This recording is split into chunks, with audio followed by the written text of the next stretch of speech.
In reality, things are no longer right, and things on the right are no longer real. Welcome to fact-free 21st century America. Deal with it.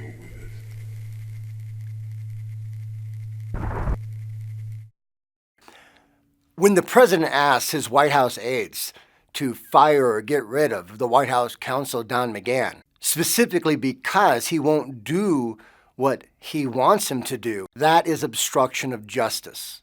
The President of the United States doesn't apparently understand what he's doing, but his aides knew exactly that this is bad. I'm not going to do it. So what did they do? They tried to press it down to underlings beneath them, White House staffers.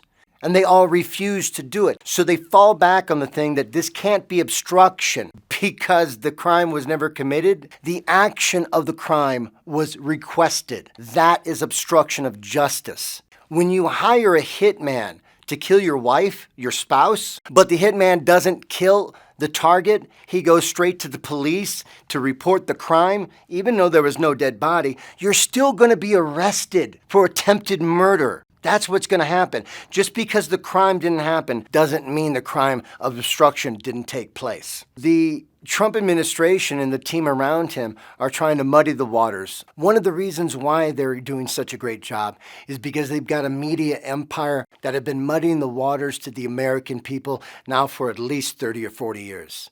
So when you've got a president of Donald Trump that loves this turmoil and tension, and he's got a massive media empire behind him to boost his energy, this man is obstructing justice on a daily basis by not allowing people to go to Congress to testify of what they know. If he would have had the wherewithal not to allow Don McGahn to testify to Mueller for, I believe, 70, 80 hours, you gave up that executive privilege, Mr. Trump. If it was okay then, it certainly should be okay now. Since Don McGahn's now going to toe the party line and not testify, Don McGahn got a real sweet job in a law firm now that's paying him several million a year. Unfortunately, money talks in our world. But obstruction of justice, that's what we need to focus on.